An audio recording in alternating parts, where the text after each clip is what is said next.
Hoje é o dia do jornalista. Hoje também é o dia que marca os 5 anos da prisão de Lula, prisão sem provas. E hoje nós tivemos outro fato trágico, né, resultante de uma onda de violência a partir do ódio. O que esses 3 elementos juntos representam? Tudo. Representam exatamente o momento que esse país vive. O inferno que nós vivemos nos últimos 4 anos com o Bolsonaro, as 700 mil famílias que sofrem até hoje com a perda dos seus entes queridos por Covid, porque nós tínhamos um monstro, o mesmo monstro que promoveu o genocídio dos Yanomami, e dizimar um povo inteiro com uma série de interesses de militares ali, que é outra coisa que precisa ser extremamente investigada, profundamente investigada, porque tem muito rolo desses caras, e dinheiro grosso que rolou, e de medalhões, generais, coronéis, entendeu? Não tem nada disso, só patentes. Alta patente da goma fina, da papa fina das Forças Armadas. É muita coisa, tá? Lógico, qualquer um cara sério não estaria com o Bolsonaro, isso aí sem dúvida alguma. Bom, nós vamos falar sobre isso tudo agora, porque a gente não pode confundir o jornalista, que merece todo o crédito, todo o aplauso. Esse país caminhou muito através justamente do jornalismo. Jornalismo sério, que é a grande maioria. O problema do Brasil é que a mídia corporativa, poder da grana, sobretudo da Rede Globo, que é o grande instrumento de massa, que trabalhou com uma série de situações, inclusive no meu campo, que é o da cultura, uma tragédia provocada pelos marinhos, pelo império dos marinhos.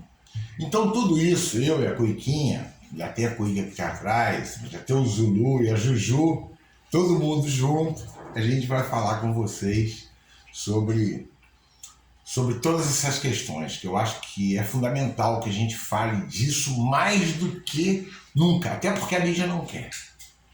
A mídia não quer que se fale nada sobre esses processos todos, a fonte, os porquês, porque ela, no fundo, é a fonte de todo esse ódio que rolou nesse país, que levou Bolsonaro ao poder, que levou Moro ao Senado, mas ele foi antes ministro da milícia, né?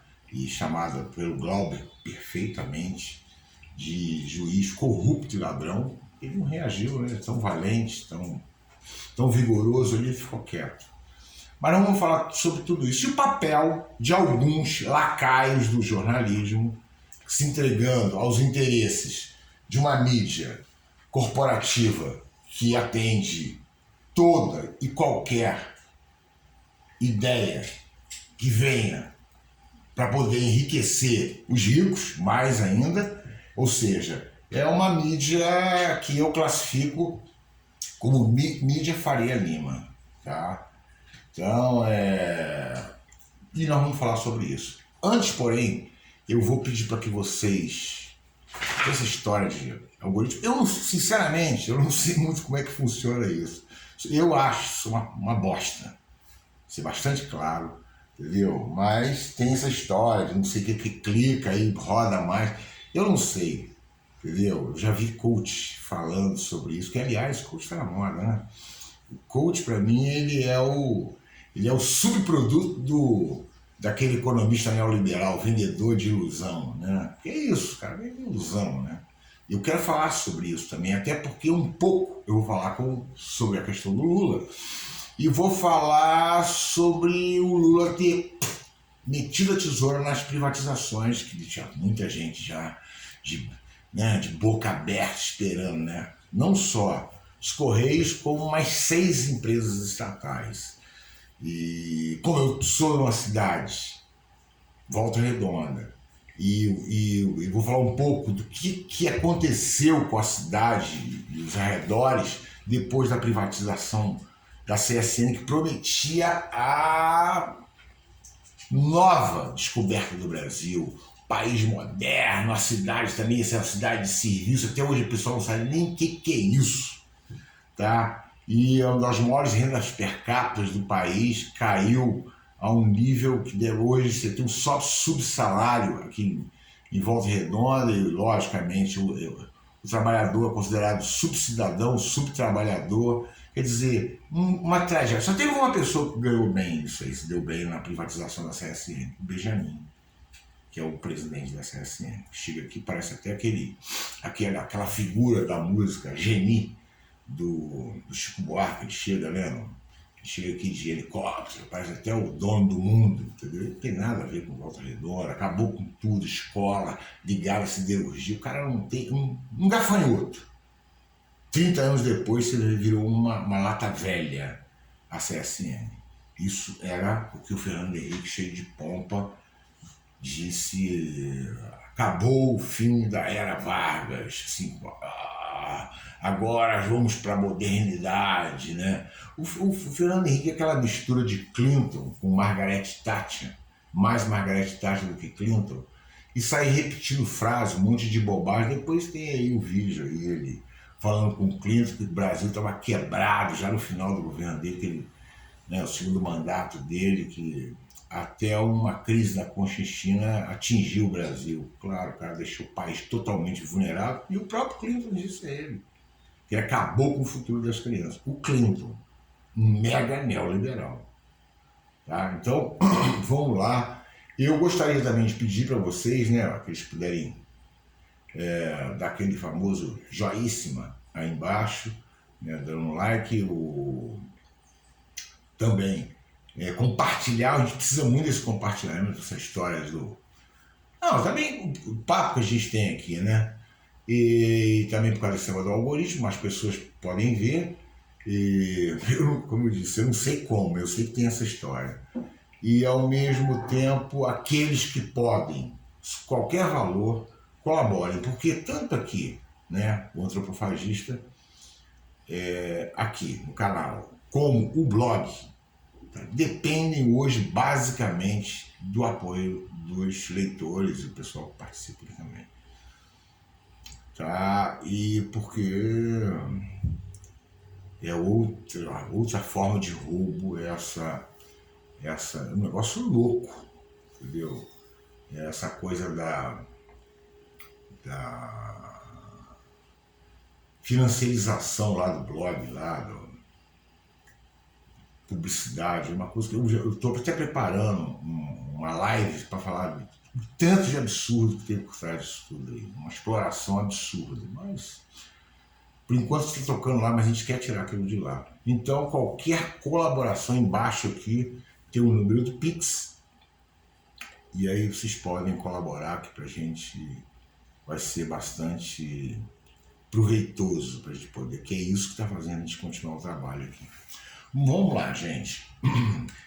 Hoje, dia do jornalista, completam 5 anos da prisão absurda, criminosa, que é assim que tem que ser chamado, criminosa. O cara botar um sujeito, porque tem uma condição de juiz, 580 dias preso, sem apresentar provas, e ninguém do jornalismo corporativo, digo do corporativo, cobra essas provas dele, ainda trata ele como herói, ainda some com matérias sérias, como ontem nós vimos do Demore falando do envolvimento pesado do pai da Gabriela, a juíza lá, que é a juíza Gabriela, ela parece, eu comparo ela com o Youssef, né? São dois elementos assim, estão sempre com o Moro junto, né? É um negócio bacana isso.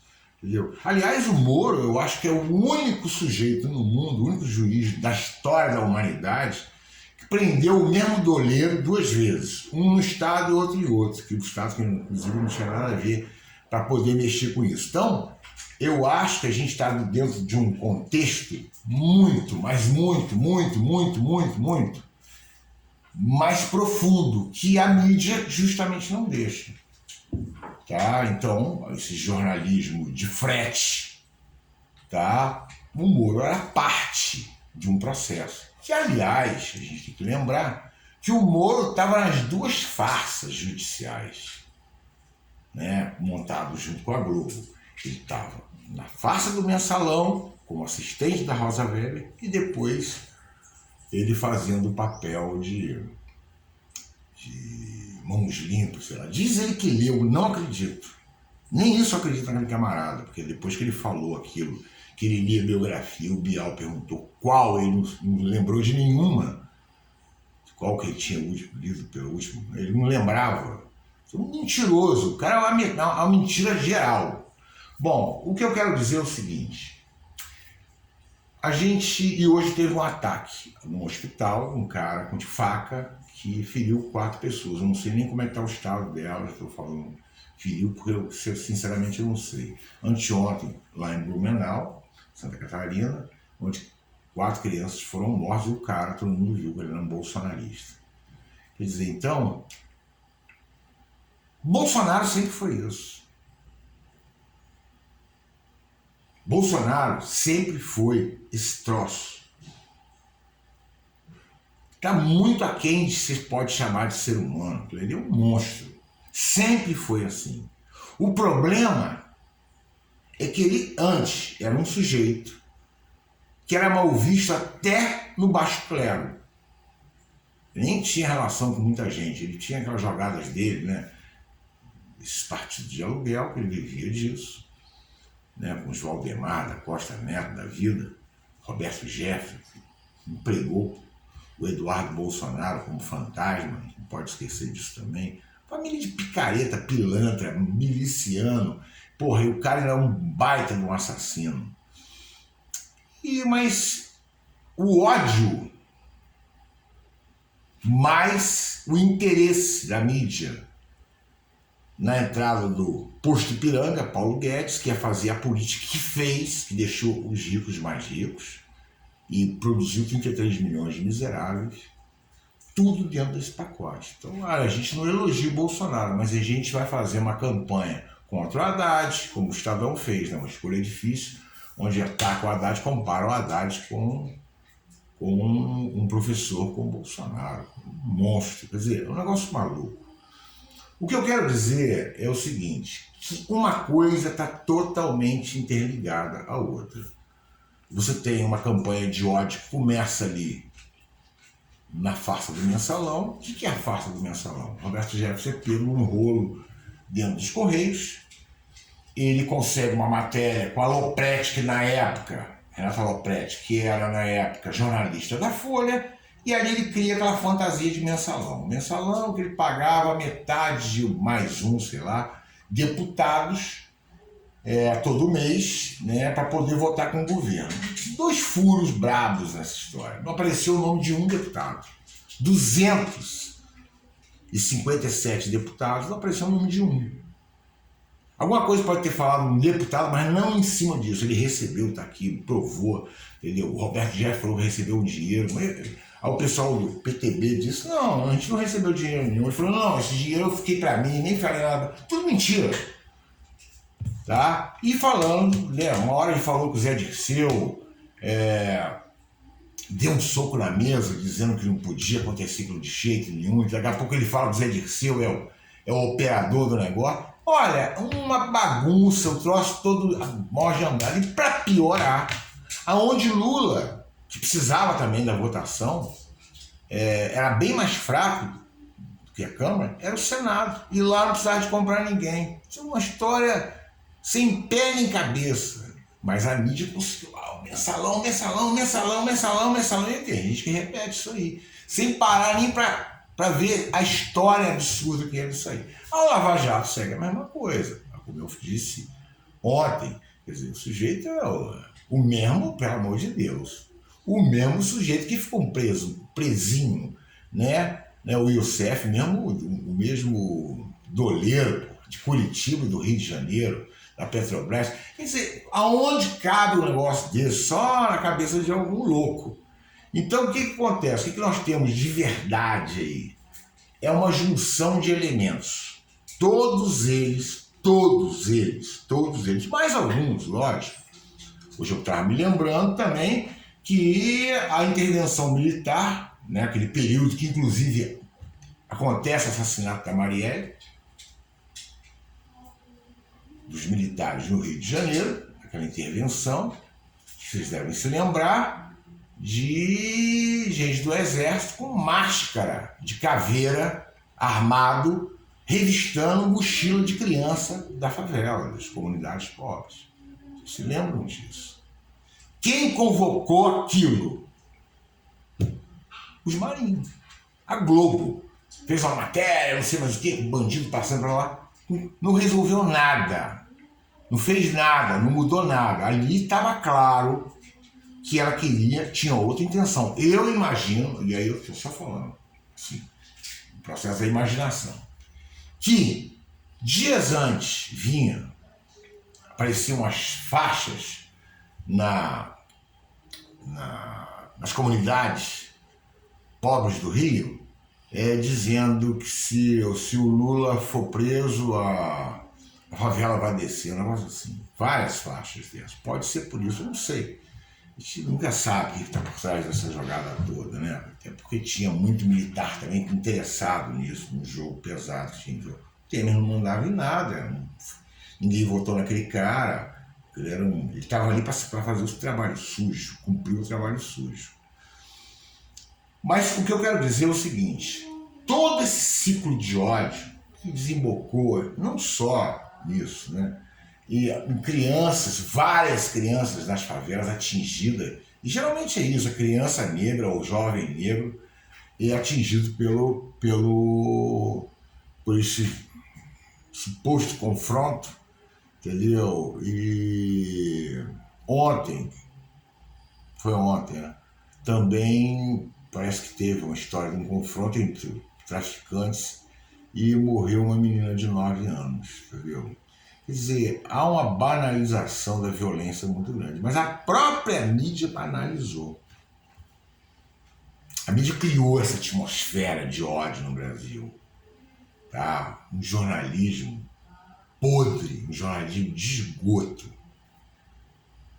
que não tem nada de digno de ser comemorado nos dias de hoje. Tem muito jornalista bom no Brasil, muito. Inclusive muitos que vieram da mídia e fazem um trabalho excepcional. Tá? Eu assisto muita gente muito boa dentro disso aí. Agora, como a gente sabe, a mídia coloca no programa dela, nas grandes coisas, só gente que fala a favor do que ela quer. Assim foi o processo de privatização no Brasil, e lógico, você teve, quando o Lula hoje trava a privatização do Correio de mais 6 estatais, e está peitando isso tudo. Os caras fizeram uma campanha pesada e ninguém quer revisitar a privatização. O que aconteceu com as empresas que foram privatizadas? O que o Brasil ganhou com isso? O que o trabalhador ganhou com isso? Nada. O país só perdeu. E eles não querem discutir isso. Mas na época, eles traziam os coaches dele, neoliberais, para vender, porque os caras vendem, né? Aquilo é uma mistura, né, de pastor picareta, entendeu? Com esses financeiristas malucos que vivem no fundo, não tem nada de científico ali, não tem nada de técnico, assim como a gente está vendo aí esse cara do Banco Central, que o Lula ontem de novo criticou, e com razão, para os jornalistas ontem, jornalistas de várias tendências e correntes, e ele falou, como é que vai ser? E que não tem, o Lula tem toda a razão. Não há como se desenvolver nada nesse país com um juro desse. Lugar nenhum do planeta, lucro nenhum do mundo resolve um problema desse. Ninguém vai investir em lugar nenhum com um negócio desse. Não vai, não tem condição. Isso pode ser o dono da birosca, como pode ser um empresário brasileiro. Não tem condição de você fazer nada em relação a isso.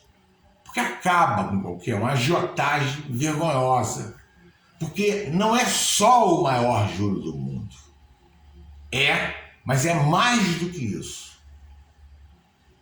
Ele é o dobro do segundo colocado, que é o México. Nós estamos falando disso.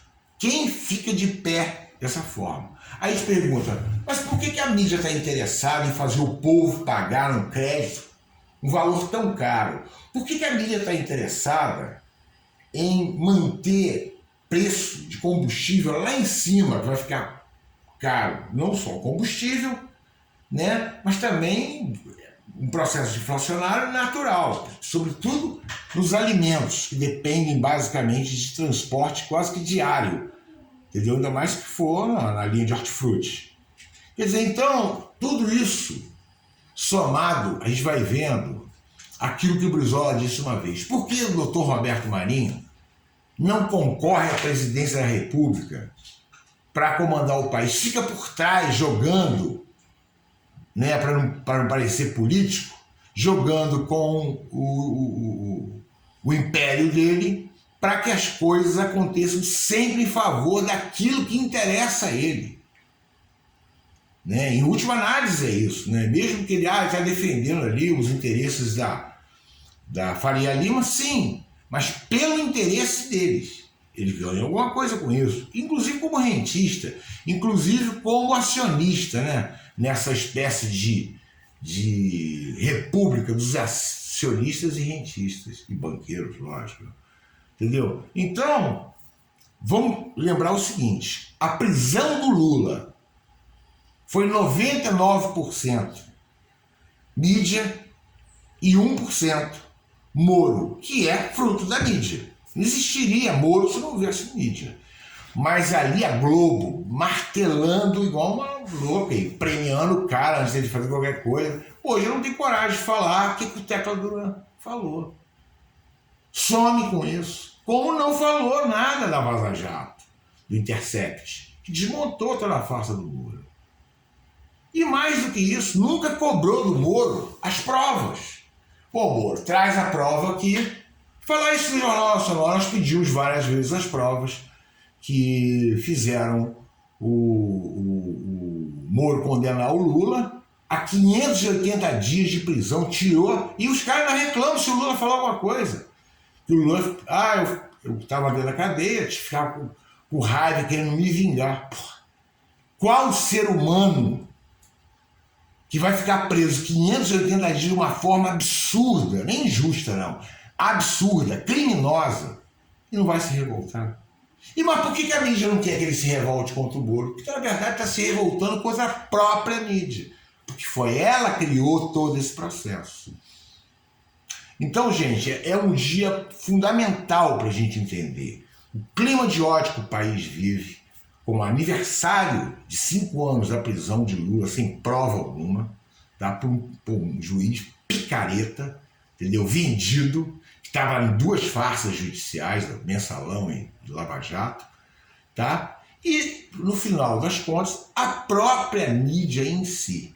Então, você tem dentro disso a tragédia que o Brasil está vivendo, onde a vida foi banalizada, arma espalhada para tudo quanto é lado, as pessoas estão matando mesmo, e aí dentro dessa atmosfera, qualquer psicopata se sente tentado a cometer esses atos que nem bárbaro pode ser chamado, como aconteceu com as crianças ontem. E hoje também, de novo. Né?